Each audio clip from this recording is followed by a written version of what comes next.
বন্ধুরা আপনারা সবাই কেমন আছেন? টেস্টি বাংলার আজকের এই এপিসোডে আপনাদের জানাই স্বাগত। আজকে আমি তৈরি করে দেখাবো দুই ধরনের দই, তবে কোনো রকম দুধ ছাড়াই। আর এটা হচ্ছে ইনস্ট্যান্ট দইয়ের রেসিপি, খুব সহজে আপনারা তৈরি করে নিতে পারেন মিষ্টি দই। আর রেসিপি দেখার আগে আমি আপনাদেরকে রিকোয়েস্ট করব, এখনও অবধি যদি চ্যানেলটি সাবস্ক্রাইব করে না থাকেন প্লিজ সাবস্ক্রাইব করবেন আর পাশের ঘন্টিটা বাজাতে ভুলবেন না কিন্তু। আমি এখানে একটা বড় সাইজের বাটি নিয়েছি, তার উপর একটা ছাঁকনি রেখে দিয়েছি। আর নিয়েছি এখানে আমি 1 কিলো টক দই, দাম হচ্ছে 55 টাকা। আপনারা যে কোনো ব্র্যান্ডের নিতে পারেন। এবার এই ছাঁকনির উপরে আমি একটা চিজ ক্লথ বিছিয়ে নিলাম। আপনারা যে কোনো সুতি কাপড় নিতে পারেন, তবে কাপড়টা যেন খুব মোটা না হয় আর সেই কাপড়টা থেকে যেন রং বের না হয়। এবার দইয়ের প্যাকেটটা কেটে আমি সব দইটুকু এই কাপড়ের উপর ঢেলে দিচ্ছি, যাতে দইয়ের এক্সট্রা জলটা আছে সেটা যেন বের হয়ে যায়। আপনাদেরকে আমি একটু দেখাচ্ছি, দেখুন এখান থেকে কতটা জল বেরোচ্ছে। আপনারা একটু ছাঁকনির তলার দিকে লক্ষ্য করে দেখুন কত স্পিডে জল পড়ছে। এখানে কিন্তু অনেকটাই জল বেরোবে, সো তার কারণে এটা কিছুক্ষণ রেখে দিতে হবে। এবার এটা আমি ঠিক এইভাবেই রেখে দিচ্ছি 1-1.5 ঘন্টার জন্য। আপনারা চাইলে 3 থেকে 4 ঘন্টা রাখতে পারেন। অন্যদিকে একটা পাত্রে আমি নিয়ে নিচ্ছি 125 গ্রাম চিনি, আর এর মধ্যে অ্যাড করছি সামান্য পরিমাণে একটু জল। এই চিনিটা আমি ক্যারামেলাইজড করে নেব, তবে চিনিটাকে আমি পুড়িয়ে তৈরি করছি না সেটা। আর এখানে আমি চিনিটাকে প্রথমে মেল্ট করে নিচ্ছি, তারপরে আমি ক্যারামেলাইজডটা তৈরি করে নেব। যদি চিনিটা পুড়িয়ে তৈরি করা যায় তবে সেটা তেতো হয়ে যাওয়ার চান্সটা খুব বেশি থাকে। আর ঠিক এই পদ্ধতিতে করলে কোনো মতেও কিন্তু ক্যারামেলাইজটা পুড়ে তেতো হবে না। আর অবশ্যই কিন্তু গ্যাসের আঁচ প্রথম থেকে লাস্ট অবধি লোতে থাকবে। চিনির কালারটা চেঞ্জ হয়ে গেছে, তবে আরও একটু সময় নিয়ে এটাকে জাল দিয়ে নিতে হবে। ঠিক যেমন রেড কালার হবে তখন কিন্তু এটাকে নামিয়ে নিতে হবে। তাই আমি আরও একটু সময় জাল দিয়ে নিচ্ছি, আর যাতে কোনোভাবে পুড়ে না যায় তার কারণে অ্যাড করছি আরও একটু জল। নাহলে এই চিনি শিরাটা অনেকটাই ঘন, কিন্তু কোনোভাবে পুড়েও যেতে পারে। তাই অ্যাড করছি সামান্য পরিমাণে আমি একটু জল।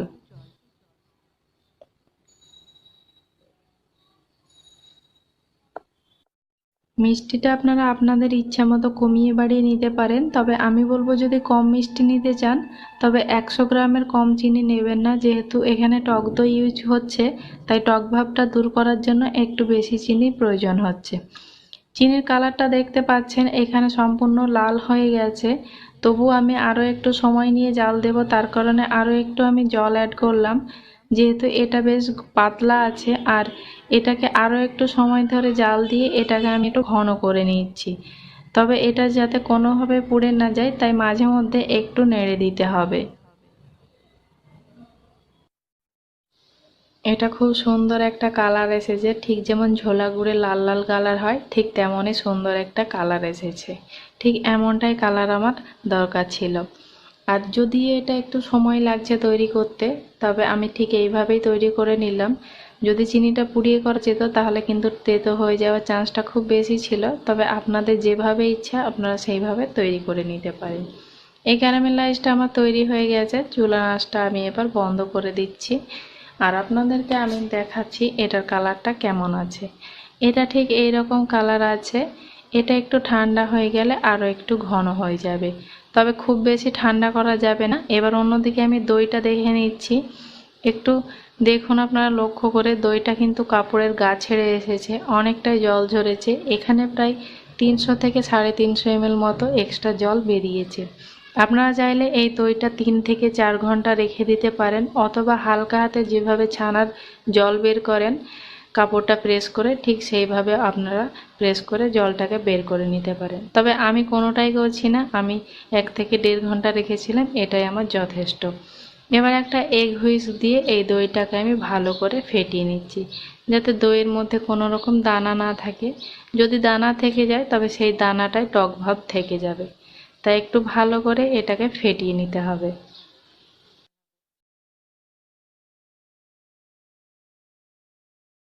এই দইটা আমি 2 মিনিট মতো ভালো করে ফেটিয়ে নিয়েছি। এবার অ্যাড করছি এর মধ্যে যে তৈরি করে রেখেছিলাম ক্যারামেলাইজটা সেটা।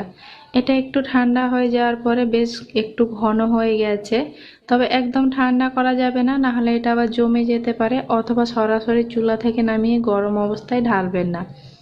এটা এবার ভালো করে আমি মিক্স করে নিচ্ছি। আপনারা এই ক্যারামেলাইজডের জায়গাতে মধুও অ্যাড করতে পারেন। মধুটা ঠিক এইরকমই রেড কালার, আবার মধুর মধ্যে মিষ্টিও আছে। সম্পূর্ণ আমি ক্যারামেলাইজটা ঢেলে দিচ্ছি দইয়ের মধ্যে আর খুব ভালোভাবে মিক্স করে নিচ্ছি, যাতে কোনো রকম দানা না থাকে, খুব সুন্দর স্মুথ একটা ক্রিম তৈরি হয়। তাই খুব ভালো করে এখন একটু টাইম নিয়ে ফেটিয়ে নিতে হবে।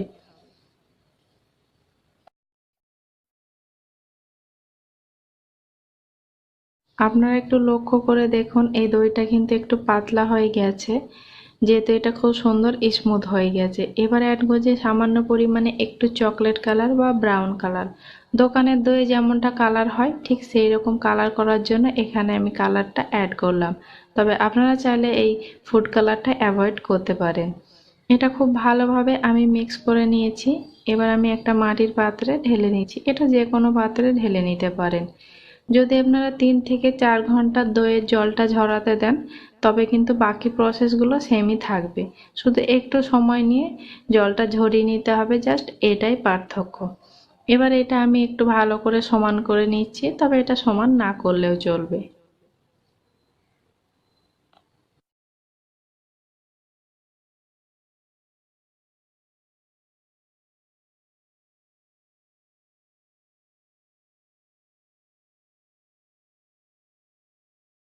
এবার এই দইটা আমি সরাসরি রেখে দিচ্ছি ফ্রিজে, যেহেতু এটা এখন রুম টেম্পারেচারে ছিল, তাই এই দইটা আর ঠান্ডা নেই। আর দই কিন্তু ঠান্ডা হলে সেটা খেতে ভালো লাগে, আর এটা একটু ততক্ষণ একটু জমেও যাবে।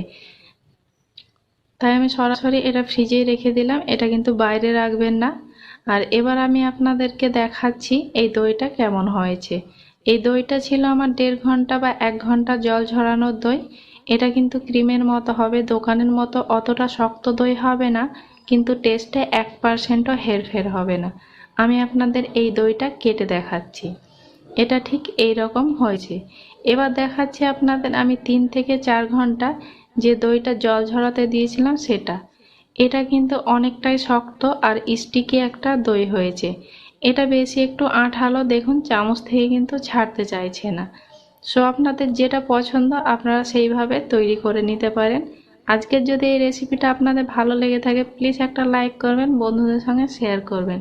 আর আশা করছি আপনাদের এই দই রেসিপিটা সবার খুব পছন্দ হবে।